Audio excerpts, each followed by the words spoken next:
Friends, study विज्ञान की खोज में आपका स्वागत है। आज हम पढ़ेंगे हार्मोन्स टॉपिक। हार्मोन्स क्या होता है और हार्मोन्स कैसे कार्य करते हैं हमारी बॉडी में। ठीक है बच्चों, तो आज हम क्या पढ़ेंगे, हार्मोन्स टॉपिक। हार्मोन्स क्या है, कैसे हमारी बॉडी में कार्य कर रहा है, इनकी भूमिका क्या है हमारे जीवन में। ठीक है, ये सब कुछ आज हम क्या करेंगे, जानेंगे। तो बच्चों, हार्मोन समझने के लिए तुम्हें थोड़ा ध्यान केंद्रित करना होगा हमारी तरफ। ठीक है, तो देखो, हार्मोन्स जो शब्द है, हार्मोन्स, इस हार्मोन्स शब्द का सर्वप्रथम प्रयोग सन 1905 में अर्नेस्ट एच स्टारलिंग ने किया था। किसने बच्चों किया था? अर्नेस्ट एच स्टारलिंग ने। ये वैज्ञानिक का नाम है। इन्होंने क्या किया था? सन 1905 में बच्चों हार्मोन शब्द का प्रयोग किया था। और सर्वप्रथम अगर किसी हार्मोन्स की खोज की गई थी बच्चों, तो वो था सिक्रेटीन हार्मोन्स। कौन सा था बच्चों? सिक्रेटीन हार्मोन्स। जो तुम्हें दिख रहा है, ये सिक्रेटीन हार्मोन्स की खोज सन 1903 में बैसिलस और स्टारलिंग ने की थी। किसने की थी? बैसिलस और स्टारलिंग ने सिक्रेटीन हार्मोन्स की खोज की थी। हार्मोन्स जो है बच्चों, हार्मोन्स एक संदेश वाहक के रूप में हमारी बॉडी में क्या करते हैं, कार्य करते हैं। किसके रूप में? एक संदेश वाहक के रूप में। मतलब सूचनाओं को, बॉडी में कुछ सूचनाओं को इधर से उधर क्या करते हैं, ये ले जाते हैं। जैसे हमारी बॉडी से, हमारे ब्रेन से कोई सूचना मिली, उसे हमारी बॉडी में नीचे तरफ ले जाना है, तो कौन ले जाएगा? तो हार्मोन्स ले जाते हैं एक प्रकार से। ठीक है बच्चों, बहुत सारे हार्मोन्स जो होते हैं वो कार्य करते हैं। हार्मोन्स का बच्चों निर्माण कैसे होता है? हार्मोन्स जो है अमीनो अम्ल और प्रोटीनों से मिलकर बने होते हैं। किससे बने होते हैं बच्चों? अमीनो अम्ल और प्रोटीनों से मिलकर क्या बनते हैं? हार्मोन्स बनते हैं। हार्मोन्स जो है बच्चों अंतःस्रावी ग्रंथियों से, अंतःस्रावी ग्रंथि, हार्मोन्स जो है बच्चों अंतःस्रावी ग्रंथि से स्रावित होते हैं। किससे स्रावित होते हैं? अंतःस्रावी ग्रंथ। अंतःस्रावी ग्रंथियां बच्चों वे ग्रंथियां होती हैं जो क्या है, नलिका विहीन होती। क्या होती है बच्चों? नलिका विहीन। वो डायरेक्ट क्या करते हैं, हार्मोन्स को ब्लड में डाल देते हैं। किस में डालते हैं बच्चों? हार्मोन्स को ब्लड में डालते हैं, ब्लड में। और ब्लड हमारी बॉडी में जहाँ जाता है तो हार्मोन्स फिर बॉडी में वहीं जाते हैं। ठीक है बच्चों, ये तुम्हें ध्यान रखना है।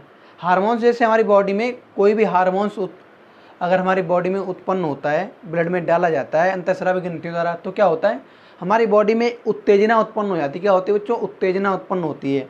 जैसे सपोज करो तुम्हें हम थोड़ा उदाहरण दें बच्चों, ये जो तुम्हें दिख रहे हैं ये हार्मोन्स, ये हार्मोन्स टेस्टोस्टेरोन हार्मोन्स और प्रोजेस्टेरोन हार्मोन्स। अगर हमारी बॉडी में क्या है, अंतःस्रावी ग्रंथियाँ, ये प्रोजेस्टेरोन स्त्री के अंदर होता है हार्मोन्स और टेस्टोस्टेरोन पुरुष के अंदर। तो यदि ये टेस्टोस्टेरोन हार्मोन्स हमारी बॉडी में क्या करें, अंतःस्रावी ग्रंथियाँ ब्लड में डाल दें, तो क्या होता है, पुरुष शरीर में उत्तेजना उत्पन्न हो जाती है। उत्तेजना जब बच्चों उत्पन्न होती है तो स्त्री के प्रति क्या होता है, पुरुष को आकर्षण महसूस होता है। स्त्री प्रति एकदम क्या होता है बच्चों, वो स्त्री प्रति आकर्षित हो जाता है पुरुष। ठीक है, तो ये उत्तेजना कैसे उत्पन्न होती है? उत्तेजना उत्पन्न होती है हार्मोन्स की वजह से। ठीक है बच्चों, ये बात तुम्हें ध्यान रखनी है। तो हार्मोन्स किससे स्रावित होते हैं? हार्मोन्स अंतःस्रावी ग्रंथियों से स्रावित होते हैं। अंतःस्रावी ग्रंथियां बच्चों क्या होती हैं? वे ग्रंथियां जो नलिका विहीन होती है, जो हार्मोन्स को डायरेक्ट क्या डालती हैं, डायरेक्ट रुधिर में डालती हैं, उन्हें हम नाम देते हैं अंतःस्रावी ग्रंथियां। ठीक है बच्चों, हार्मोन्स क्या है, एक संदेश वाहक के रूप में कार्य करते हैं, बॉडी से इधर से उधर सूचनाओं को नियंत्रित करते हैं। उसके बाद हार्मोन्स का निर्माण बच्चों किससे होता है? अमीनो अम्ल प्लस प्रोटीन से होता है। किससे होता है बच्चों? अमीनो अम्ल प्लस प्रोटीन से। हार्मोन्स शब्द का बच्चों सन 1905 में प्रयोग किसने किया था? अर्नेस्ट एच स्टारलिंग ने किया था। किससे किया था बच्चों? अर्नेस्ट एच स्टारलिंग ने किया था। ठीक है बच्चों, 1905 में। सर्वप्रथम किस हार्मोन्स की खोज की गई थी बच्चों? ये बात तुम्हें ध्यान रखनी है। तो सर्वप्रथम सिक्रेटीन हार्मोन्स की खोज की थी। किसकी की गई थी बच्चों? सिक्रेटीन हार्मोन्स की किसने थी? बैसिलस ने की थी और स्टारलिंग ने। कब की थी? सन 1903 में। ठीक है बच्चों, सन 1903 में क्या की थी? स्टारलिंग और बैसिलस ने सिक्रेटीन हार्मोन्स की खोज की थी। इतनी बात तुम्हें ध्यान रखनी है। उसके बाद अब हम आ जाए बच्चों हार्मोन्स पर, कि हार्मोन्स हमारी बॉडी में क्या क्या कार्य करते हैं, कौन कौन सा हार्मोन हमारे लिए इंपॉर्टेंट है। ठीक है, वो हार्मोन्स हम तुम्हें बताना चाह रहे हैं। तो ये देखो, ये लिखा है मोचक हार्मोन्स। मोचक हार्मोन्स जो है बच्चों पीयूष ग्रंथि के अग्रपिंडक से क्या होता है, स्रावित होता है। क्या होता है बच्चों? मोचक हार्मोन्स पीयूष ग्रंथि, पीयूष ग्रंथि, पीयूष ग्रंथि के अग्रभाग से, यानी आगे वाले भाग से स्रावित होता है। ठीक है बच्चों, इस हार्मोन्स की भूमिका क्या है? जब ये हार्मोन्स कम स्रावित होता है, जब मोचक हार्मोन्स कम स्रावित होता है तो हमारी बॉडी में अन्य हार्मोन्स जो हैं वो इसके नियंत्रण में होता है। जब ये हार्मोन्स कम स्रावित होता है तो हमारी बॉडी में अन्य हार्मोन्स भी क्या होते हैं? कम स्रावित होते हैं। जब ये हार्मोन्स अधिक स्रावित होता है तो हमारी बॉडी में अन्य हार्मोन्स, जैसे बहुत सारे हार्मोन्स हैं जो पीयूष ग्रंथि से स्रावित होते हैं, वो भी अधिक मात्रा में स्रावित होते हैं। तो मोचक हार्मोन्स क्या करता है? हार्मोन्स को नियंत्रित करता है। कम और ज़्यादा हार्मोन स्रावित करने को नियंत्रित कौन करता है? मोचक हार्मोन। यदि ये ज़्यादा स्रावित होता है तो हमारी बॉडी में अन्य हार्मोन्स ज़्यादा स्रावित होते हैं, यदि ये कम स्रावित होता है तो बॉडी में अन्य हार्मोन्स कम स्रावित होते हैं। ठीक है बच्चों, उसके बाद बच्चों तुम देखो ये क्या लिखा है? सोमेटोट्रोपिन हार्मोन्स, जिसे हम STH बोलते हैं, सोमेटोट्रोपिन हार्मोन्स। ठीक है, सोमेटोट्रोपिन हार्मोन्स जो है बच्चों, ये क्या करता है? लंबाई में भूमिका निभाता है। स्त्री व पुरुष की जो लंबाई बढ़ती है उसमें भूमिका जो निभाता है वो कौन निभाता है? Somatotropin hormones. ये सोमेटोट्रोपिन हार्मोन्स जो है बच्चों, यदि किसी व्यक्ति की बॉडी में अधिक मात्रा में स्रावित होता है तो उसकी हाइट जो है बहुत ज़्यादा अधिक हो जाती है। यदि किसी व्यक्ति की बॉडी में कम स्रावित होता है तो उसकी हाइट क्या रह जाती है? कम हो जाती है। तो उन्हें बहुत छोटे से भी बच्चे देखे होंगे जिनकी उम्र बहुत ज़्यादा है लेकिन उनकी हाइट नहीं बढ़ी। इसका मतलब ये है बच्चों कि उनकी बॉडी में कौन सा हार्मोन्स कम है? उनकी बॉडी में सोमेटोट्रोपिन हार्मोन्स क्या है? कम स्रावित हो रहा है। ये बात तुम्हें ध्यान रखनी है। उसके बाद बच्चों देखो ये लिखा है गोनाडोट्रोपिन हार्मोन्स। गोनाडोट्रोपिन हार्मोन्स जो बच्चों है, गोनाडोट्रोपिन हार्मोन्स स्त्री के अंड के आकार, स्त्री के अंदर जो अंडाणु होता है, अंडाणु निर्मित होता है, उस अंडाणु के आकार को नियंत्रित करता है। क्या करता है? अंडाणु के आकार को नियंत्रित करता है। कौन करता है? Gonadotropin hormones. ठीक है बच्चों, ये गोनाडोट्रोपिन हार्मोन्स जो है, गोनाडोट्रोपिन हार्मोन्स ये स्त्री के अंड के आकार को नियंत्रित करता है। यदि ये कम स्रावित होता है तो स्त्री के अंड जो है, अंडाणु कोशिकाएं वो क्या होती है? क्षीण हो जाती हैं। और यदि ये अधिक स्रावित होता है तो अंडाणु कोशिकाएं फिर क्या होती हैं? अधिक मात्रा में क्या है? अंडाणु कोशिकाएं स्रावित होती हैं। ठीक है बच्चों, ये बात तुम्हें ध्यान रखनी है।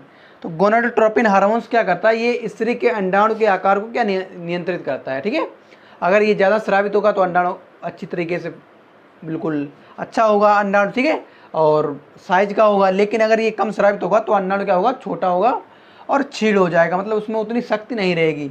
ठीक है, उसके बाद बच्चों तुम देखो ये क्या लिखा है? फॉलिकल प्रेरक हार्मोन्स। फॉलिकल प्रेरक हार्मोन्स, फॉलिकल प्रेरक हार्मोन्स जो है बच्चों, ये स्त्री और पुरुष में क्या करता है? शुक्रजनन, और स्त्री में अंडजनन और पुरुष में शुक्रजनन में भूमिका निभाता है।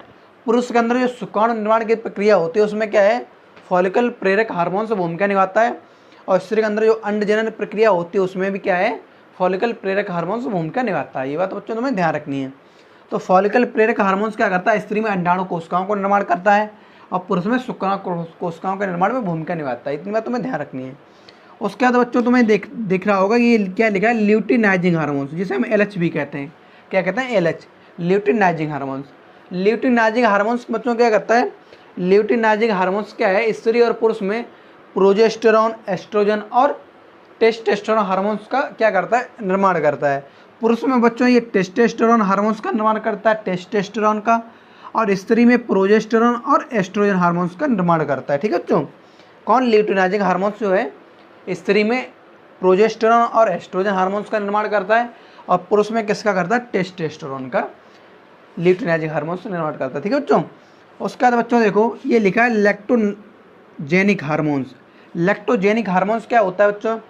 लैक्टोजेनिक हार्मोन्स बच्चों क्या करता है? जब कोई स्त्री अपने गर्भाशय से किसी बच्चे को जन्म देती है तब ये क्या होता है? स्रावित होता है। ठीक है, और लैक्टोजेनिक हार्मोन्स क्या करता है? ये उस स्त्री के स्त्री ग्रंथियों में स्रावित होकर दुग्ध का निर्माण करता है। यानी उस स्त्री की दुग्ध ग्रंथियों से दुग्ध का निर्माण करता है और दुग्ध निकलने लगता है उसकी स्त्री ग्रंथियों से। ठीक है बच्चों, तो ये लैक्टोजेनिक हार्मोन्स क्या करता है? दुग्ध के निर्माण में भूमिका निभाता है। ये बात तुम्हें ध्यान रखनी है। उसके बाद बच्चों देखो, उसके बाद ये जो है हार्मोन्स वेसोप्रेसिन हार्मोन्स, ये क्या करता है?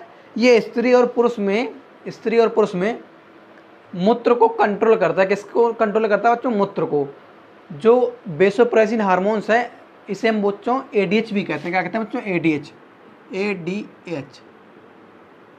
इंग्लिश में से कहता है एंटी डायूट्रिक हार्मोन्स। क्या बोलते हैं बच्चों? Anti diuretic hormones. ये क्या करता है? स्त्री में और पुरुष में मूत्र को नियंत्रित करता है कि मूत्र कितना बॉडी से बाहर निकालना है, कितना नहीं निकालना है। ठीक है बच्चों, यदि इस हार्मोन्स की क्या है अधिक मात्रा में भूमिका होती है, यदि ये कम स्रावित हो जाए कम बॉडी से तो क्या हो जाता है, तो बच्चों मूत्र क्या हो जाता है, बहुत ज़्यादा पतला हो जाता है। क्या होता है, मूत्र बहुत ज़्यादा पतला हो जाता है। यदि ये हार्मोन्स अधिक मात्रा में स्रावित होता है, नहीं बच्चों, यदि ये हार्मोन्स कम मात्रा में स्रावित होता है तो मूत्र कैसा हो जाता है, बहुत ज़्यादा गाढ़ा हो जाता है। और ये अधिक मात्रा में स्रावित होता है तो क्या होता है, मूत्र बहुत ज़्यादा पतला हो जाता है। ठीक है, ये बात तुम्हें ध्यान रखनी है। तो वेसोप्रेसिन हार्मोन्स क्या करता है, बॉडी में हमारी क्या करता है, मूत्र को कंट्रोल करता है, ध्यान रखना ये बात। उसके बाद अब तुम देखो बच्चों ऑक्सीटोसिन हार्मोन्स। ऑक्सीटोसिन हार्मोन्स क्या करता है, ये बच्चों स्त्री जो है, स्त्री ने अपने गर्भाशय से जिस बच्चे को जन्म दिया उस स्त्री की स्तन ग्रंथियों से जो दुग्ध निकल कर जाता है उसकी सहायता से ये क्या करता है, ऑक्सीटोसिन हार्मोन्स उस बच्चे में भी प्रवेश करता है। ठीक है, तो ये स्त्री और उस बच्चे के प्रति, स्त्री और उसने जिस शिशु को जन्म दिया है उन दोनों के मध्य क्या करता है, एक प्रेम भावना उत्पन्न करता है। क्या करता है बच्चों, प्रेम भावना उत्पन्न करता है। यानी स्त्री और उस शिशु के मध्य क्या करता है, प्यार को बढ़ाता है। ठीक है बच्चों, प्यार को बढ़ाता है। और ये जब स्त्री बच्चे को जन्म देने वाली होती है तो ये क्या है, गर्भाशय की दीवार को क्या करता है, मतलब प्रसव की अवस्था में ये क्या करता है, गर्भाशय की दीवार में संकुचन करता है और जन्म के रूप में भूमिका निभाता है। ठीक है बच्चों, ये बात तुम्हें ध्यान रखनी है। उसके बाद बच्चों है थायरॉक्सिन हार्मोन। थायरॉक्सिन हार्मोन्स जो है हमारी बॉडी में उपापचय क्रियाओं को नियंत्रित करता है। क्या करता है, उपापचय क्रियाओं को नियंत्रित करता है। यदि ये हार्मोन्स हमारी बॉडी में बच्चों क्या होता है, कम मात्रा में स्रावित हो, क्या हो, कम मात्रा में स्रावित हो तो क्या होता है, तो बच्चों में क्या होता है, मोटापा हो जाता है, बच्चों का पेट बाहर निकल आता है। तो ऐसी बहुत सारी प्रक्रियाएं होती हैं बच्चों के साथ। ठीक है, यदि ये कम मात्रा में स्रावित हो तो ये बात ध्यान रखना कि थायरॉक्सिन हार्मोन्स क्या करता है, हमारी बॉडी में उपापचय क्रियाओं को नियंत्रित करता है। और यदि ये कम मात्रा में स्रावित होता है बच्चों में तो क्या होता है, बच्चों में जड़माता रोग हो जाता है। बच्चों क्या होता है, जड़माता रोग हो जाता है, यानी बच्चों का पेट बाहर निकल आता है। तुम देखोगे छोटे बच्चों का पेट क्या हो जाता है, बाहर निकल आता है, तो वो उसमें क्या होता है, जड़माता रोग हो जाता है। यानी उनकी बॉडी में थायरॉक्सिन हार्मोन्स क्या है बच्चों, कम मात्रा में स्रावित होता है। ये बात तुम्हें ध्यान रखनी है। ठीक है, उसके बाद देखो बच्चों, उसके बाद है कैल्सिटोनिन हार्मोन्स। कैल्सिटोनिन हार्मोन्स क्या है, कैल्सिटोनिन हार्मोन्स बच्चों क्या करता है, हमारी बॉडी में कैल्शियम की मात्रा को नियंत्रित करता है। कैल्शियम और फास्फोरस की मात्रा को नियंत्रित करता है। ठीक है बच्चों, कैल्सिटोनिन हार्मोन्स जो है हमारी बॉडी में कैल्शियम और फास्फोरस की मात्रा को नियंत्रित करता है। यदि ये हमारी बॉडी में अधिक मात्रा में स्रावित होता है तो हमारे कंकाल क्या है बच्चों, हमारा कंकाल जो है बॉडी का वो अच्छी तरीके से मजबूत बनता है। यदि कम मात्रा में स्रावित होता है तो कंकाल उतना मजबूत नहीं बनता है। तो ये बात तुम्हें बच्चों ध्यान रखनी है, कैल्सिटोनिन हार्मोन्स जो है हमारी बॉडी में कैल्शियम और फास्फोरस की मात्रा को क्या करता है, नियंत्रित करता है। ये बात तुम्हें समझनी है। उसके बाद बच्चों, उसके बाद है थाइमस हार्मोन्स। थाइमस हार्मोन्स क्या करता है, ये हमारी बॉडी में पहले तो बच्चों क्या करता है, हमारी बॉडी में कंकाल, यदि हमारी बॉडी में ये कम मात्रा में स्रावित होता है तो ये कंकाल का विरोध करता है, मतलब हमारे कंकाल को बनने नहीं देता है। यदि थाइमस हार्मोन्स हमारी बॉडी में कम स्रावित हो बच्चों तो क्या करता है, ये कंकाल का विरोध करता है, मतलब कंकाल हमारी बॉडी में बनने नहीं देता, जल्दी कंकाल मजबूत नहीं होने देता। ठीक है, कंकाल ज़्यादा बढ़ नहीं सकता, हमारी बॉडी का जो हमारी हड्डियाँ हैं वो मजबूत नहीं बन पाती। ठीक है, ये बात ध्यान रखना कि थाइमस ग्रंथि क्या करती है, कंकाल का विरोध भी करती है। और बच्चों ये क्या करता है, हम बताएं, यदि ये जो एलपी लिखा है, एलपी का मतलब बच्चों मालूम है क्या है, एलपी का मतलब है लो प्रेशर। इसका मतलब ये है कि यदि हमारी बॉडी में ये कम मात्रा में स्रावित हो, क्या हो, यदि थाइमस हार्मोन्स हमारी बॉडी में कम मात्रा में स्रावित हो तो कंकाल का विरोध करेगा। यदि अधिक मात्रा में स्रावित होता है तो कंकाल क्या है, जल्दी निर्मित होता है। ठीक है बच्चों, ये बात तुम्हें ध्यान रखनी है। उसके बाद बच्चों आगे हार्मोन्स है एड्रेनल हार्मोन्स। कौन सा है, एड्रेनलिन हार्मोन्स। एड्रेनल हार्मोन्स को बच्चों हम उड़ो लड़ो हार्मोन्स भी कहते हैं। क्या कहते हैं बच्चों, उड़ो लड़ो हार्मोन्स, उड़ो लड़ो हार्मोन। ठीक है, उड़ो लड़ो हार्मोन। ये एड्रेनलिन हार्मोन्स जो है बच्चों, वृक्क जो होता है, वृक्क ग्रंथि होती है उसके ऊपर क्या होता है, चिपके रहता है। ठीक है, उसी वृक्क ग्रंथि के ऊपर एक एड्रेनलिन ग्रंथि होती है, उसी से स्रावित होता है।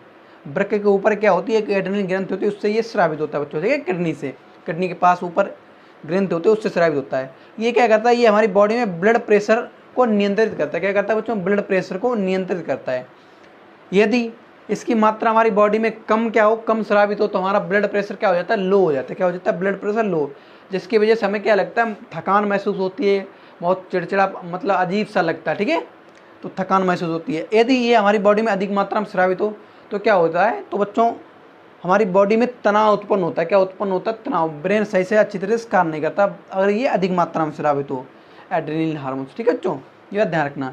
उसके बाद आगे हार्मोन्स है बच्चों, एस्ट्रोजन हार्मोन्स। कौन सा है, एस्ट्रोजन हार्मोन्स। एस्ट्रोजन हार्मोन्स जो है बच्चों, ये स्त्रियों में पाया जाता है। किस में पाया जाता है, स्त्रियों में। ये स्त्रियों में बच्चों मेंस्ट्रुएशन साइकिल, एमसी जिसे हम बोलते हैं, मेंस्ट्रुएशन साइकिल हिंदी में बोलते हैं आवर्तक, तो मेंस्ट्रुएशन साइकिल के में होने में बहुत भूमिका निभाता है। और बच्चों, और ये गर्भाशय की दीवार को क्या है, निर्मित करने में भूमिका, गर्भाशय को पूर्ण करने में भूमिका निभाता है एस्ट्रोजन हार्मोन्स, ठीक है बच्चों, ये बात तुम्हें ध्यान रखना। और स्त्री के अंदर जो मेंस्ट्रुएशन साइकिल चलती है, जो स्त्री की वजाइना से जो ब्लड बाहर आता है वो ऊतक बनता है, ठीक है बच्चों, ऊतक। तो ऊतक के निर्माण में कौन भूमिका निभाता है, एस्ट्रोजन हार्मोन से, ध्यान रखना, ठीक है बच्चों। उसके बाद बच्चों है प्रोजेस्टेरोन हार्मोन्स। प्रोजेस्टेरोन हार्मोन्स जो है बच्चों, स्त्री के अंदर अंड जनन में भूमिका निभाता है, यानी स्त्री के अंदर जो अंडाणु कोशिकाएं बनती हैं उसमें भूमिका कौन निभाता है, उसमें भूमिका निभाता है प्रोजेस्टेरोन हार्मोन्स, ठीक है, ये बात तुम्हें ध्यान रखनी है। उसके बाद अब तुम देखो बच्चों, यदि प्रोजेस्टेरोन हार्मोन्स किसी स्त्री की बॉडी में कम स्रावित होता है, तो उस स्त्री के अंदर क्या होता है बच्चों, अंडाणु कोशिकाएं निर्मित नहीं हो पाती सही से। जब उस स्त्री के अंदर अंडाणु कोशिकाएं सही से बनती नहीं है तो वो स्त्री क्या होती है बच्चों, माँ नहीं बन सकती। क्या नहीं बन सकती, माँ नहीं बन सकती, क्योंकि अंडाणु कोशिकाएं से ही तो क्या होता है, अंडाणु और शुक्राणु कोशिकाओं के मिलने से क्या होता है, एक युग्मनज बनता है जिससे बच्चे का निर्माण होता है ना, शिशु का निर्माण होता है। लेकिन यदि ये कम मात्रा में स्रावित हो तो क्या है, अंडाणु कोशिकाएं सही से निर्मित नहीं होंगी और वो स्त्री किसी बच्चे को जन्म नहीं दे सकती। यहीं अगर बच्चों ये एस्ट्रोजन हार्मोन्स जो है ये भी अगर कम मात्रा में स्रावित हो तो किसी स्त्री में क्या होता है बच्चों, मेंस्ट्रुएशन साइकिल जो एमसी है वो क्या है, चलती नहीं है।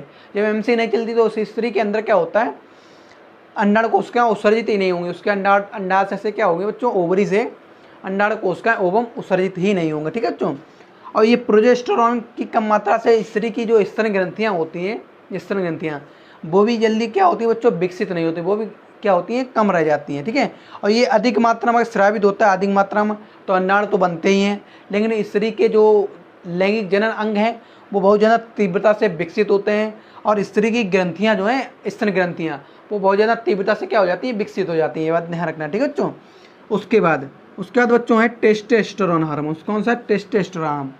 टेस्टोस्टेरोन हार्मोन्स जो है बच्चों, पुरुषों के अंदर क्या होता है, पुरुषों के अंदर शुक्राणु निर्माण में भूमिका निभाता है।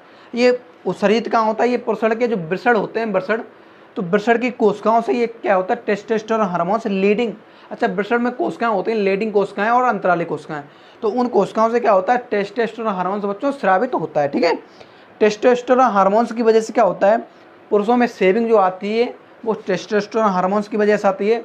और जब किसी पुरुष की बॉडी में टेस्टोस्टेरोन हार्मोन्स बच्चों अधिक मात्रा में जब स्रावित होने लगता है शुरू में, तो क्या होता है, उसके कंधे चौड़े हो जाते हैं और शरीर क्या होता है, मजबूत हो जाता है, ये बात ध्यान रखना तुम्हें, ठीक है। और उसके स्वर जो है, स्वर वो क्या होते हैं बच्चों, भारी हो जाते हैं, टेस्टोस्टेरोन हार्मोन जब स्रावित होने लगता है।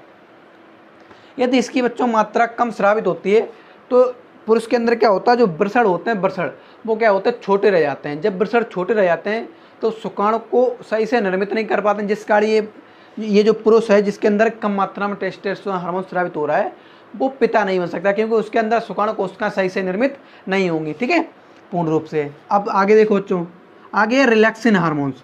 रिलैक्सिन हार्मोन्स क्या करता है बच्चों, ये रिलैक्सिन हार्मोन्स जो है, जब स्त्री किसी बच्चे को जन्म देने वाली होती है तो ये क्या करता है, ये उस स्त्री की मांसपेशियों को क्या कर देता है, ढीला कर देता है। क्या करता है, मांसपेशियों को बच्चों ढीला कर देता है। मांसपेशियों के ढीला होने से क्या होता है, स्त्री को जन्म देने में क्या होता है, कठिनाई नहीं होती है, जिस कारण ये स्त्री जब जन्म देती है तो उसमें क्या होता है, भूमिका निभाता है, यानी स्त्री की मांसपेशियाँ जो है ढीली कर देता है, ठीक है। उसकी जो कमर का आकार जो है, कमर का आकार, मांसपेशियाँ, ये सब क्या होता है बच्चों, ये जन्म देने पर बच्चे को जन्म देने पर क्या होता है, बढ़ जाता है। क्यों बढ़ जाता है, क्योंकि रिलैक्सिन हार्मोन स्रावित होता है, ये मांसपेशियों को ढीला कर देता है और गर्भाशय को ढीला कर देता है, जिससे क्या हो, स्त्री को जन्म देने में क्या हो, परेशानी ना हो, ठीक है, दिक्कत ना हो। उसके बाद बच्चों है इंसुलिन हार्मोन्स। इंसुलिन हार्मोन्स जो है बच्चों, ये हमारी बॉडी में जो ब्लड सर्कुलेशन हो रहा है तो ब्लड में जो ग्लूकोज की मात्रा बढ़ जाती है उस ग्लूकोज की मात्रा को क्या करता है, नियंत्रित करता है। यदि ये कम मात्रा में बच्चों स्रावित होता है ये इंसुलिन हार्मोन्स, तो हमारी बॉडी में जो ब्लड सर्कुलेशन हो रहा है उस ब्लड में ग्लूकोज की मात्रा बढ़ जाती है, जिस कारण व्यक्ति को क्या हो जाता है, डायबिटीज हो जाती है, मधुमेह रोग हो जाता है। कौन सा हो जाता है बच्चों, मधुमेह रोग, मधुमेह, ठीक है बच्चों। तो कौन सा रोग हो जाता है, मधुमेह रोग हो जाता है। ये बात तुम्हें ध्यान रखनी है। तो इतना तुम्हारा बच्चों क्या था, हार्मोन्स का टॉपिक था। इससे बच्चों तुम क्या करो, अगर चाहो तो स्क्रीनशॉट ले सकते हो, चाहो इसे नोट कर लो, और यहाँ से ये सब कुछ बच्चों ध्यान रखना, ठीक है। ये क्वेश्चन कई बार क्या है, कंपटीशन एग्जाम में भी पूछे जा चुके कई बार कि हार्मोन्स की भूमिका क्या होती है, ठीक है। ऑक्सीटोसिन हार्मोन्स क्या करता है, ठीक है। ऑक्सीटोसिन हार्मोन्स कुछ मात्र स्त्री और शिशु को मत क्या करता है, प्रेम भावना उत्पन्न करता है। स्त्री जब जन्म देती है बच्चों को तो जन्म में भी भूमिका निभाता है, ठीक है। और ये क्या करता है, दुग्ध निर्माण में भी भूमिका निभाता है। लैक्टोजेनिक हार्मोन्स क्या करता है, ये दुग्ध निर्माण में भूमिका निभाता है। जब स्त्री गर्भाशय से जन्म दे चुकी होती है तो ये क्या होता है, दूध के निर्माण में भूमिका निभाता है। एक होता है बच्चों प्रोलैक्टिन हार्मोन्स, प्रोलैक्टिन हार्मोन्स, ये भी क्या करता है, प्रोलैक्टिन हार्मोन्स, ये भी बच्चों क्या करता है, स्त्री की स्तन ग्रंथि में दुग्ध निर्माण में भूमिका निभाता है, ठीक है। लैक्टोजेनिक हार्मोन्स, प्रोलैक्टिन हार्मोन्स और ऑक्सीटोसिन हार्मोन्स, ये क्या करता है, ये सब स्त्री के अंदर दुग्ध निर्माण में भूमिका निभाते हैं। लेकिन ऑक्सीटोसिन हार्मोन्स स्त्री और शिशु को मध्य प्रेम भावना उत्पन्न करता है, और स्त्री जब जन्म देती है बच्चे को तो जन्म में भी भूमिका कुछ मात्रा में निभाता है, ठीक है। ये बात तुम्हें ध्यान रखनी है। कैल्सिटोसिन हार्मोन्स क्या करता है, कैल्शियम की मात्रा और फास्फोरस की मात्रा को बॉडी में नियंत्रित करता है, और ये कंकाल को मजबूत बनाने में भूमिका निभाता है। थाइमस ग्रंथि क्या करती है, थाइमस ग्रंथि हमारी बॉडी में बहुत सारी प्रक्रियाओं को, उपापचय प्रक्रियाओं को नियंत्रित भी करती है, और ये कंकाल का विरोध करती है। यदि हमारी बॉडी में थाइमस हार्मोन्स कम स्रावित होता है, ये कायदा तो बच्चों, ये जो थाइमस हार्मोन्स है बच्चों, ये प्रोटीन भी निर्मित करता है। क्या करता है, प्रोटीन भी निर्मित करता है। लेकिन ये छोटे बच्चों में पाया जाता है, बड़े वयस्क होने पर क्या होता है, ये धीरे धीरे ये लुप्त हो जाता है, क्योंकि ये चेस्ट में थाइमस ग्रंथि होती है, उससे स्रावित होता है, ठीक है। ये बात तुम्हें ध्यान रखनी है। एड्रेनलिन हार्मोन्स क्या करता है, ब्लड प्रेशर को नियंत्रित करता है, ठीक है। यदि ये कम हार्मोन स्रावित होता है तो ब्लड प्रेशर क्या होता है, हमारा कम हो जाता है, जिससे हमें थकावट महसूस होती है, थकावट। और यदि अधिक मात्रा में स्रावित होता है तो तनाव उत्पन्न होता है, ठीक है बच्चों। ये बात तुम्हें ध्यान रखनी है। सोमेटोट्रोपिन हार्मोन लंबाई में भूमिका निभाता है, ये मेन हार्मोन्स हैं। मोचक हार्मोन्स कम स्रावित होगा तो हार्मोन्स कम स्रावित होंगे बॉडी में, अगर अधिक स्रावित होगा अधिक स्रावित होंगे, ठीक है। फॉलिकल प्रेरक हार्मोन्स क्या करता है, स्त्री और पुरुष में शुक्रजनन, स्त्री में अंडजनन में भूमिका निभाता है। यदि ये कम स्रावित हो तो स्त्री के अंदर अंडजनन कम होगा, पुरुष के अंदर शुक्रजनन कम होगा, ठीक है। ल्यूटिनाइजिंग हार्मोन्स क्या करता है, पुरुष में टेस्टोस्टेरोन हार्मोन्स का निर्माण करता है, स्त्री में एस्ट्रोजन और प्रोजेस्टेरोन का निर्माण करता है। स्त्री के अंदर अगर एस्ट्रोजन और प्रोजेस्टेरोन हार्मोन्स कम स्रावित होते हैं तो स्त्री की स्तन ग्रंथियां विकसित नहीं होती, लैंगिक जनन अंग विकसित नहीं होते, और स्त्री क्या करता है, अंडाणु कोशिकाओं को सही से निर्मित नहीं कर पाती, जिस कारण वो, और उसका गर्भाशय पूर्ण रूप से विकसित नहीं होता, जिस कारण स्त्री क्या करती है, किसी बच्चे को जन्म नहीं दे सकती, यानी वो स्त्री माँ नहीं बन सकती, ठीक है। तो हार्मोन्स की ये सब कुछ हमारी बॉडी जीवन में क्या है, भूमिका है। हार्मोन्स शब्द का ध्यान रखना कि हार्मोन शब्द का उपयोग अर्नेस्ट एच स्टार्लिंग ने 1905 में किया था। हार्मोन्स अमीनो अम्ल और प्रोटीन से मिलकर बनते हैं। हार्मोन संदेश भाग के रूप में कार्य करते हैं। हार्मोन्स अंतःस्रावी ग्रंथियों से बच्चों क्या होते हैं, स्रावित होते हैं, ठीक है। हार्मोन सर्वप्रथम सिक्रेटिन हार्मोन्स की खोज की थी, किसने की थी, बेसिलस और स्टार्लिंग ने 1903 में, ठीक है। तो ये सब कुछ तुम नोट करो, उसका हम आगे देखें, फिर बच्चों करो नोट।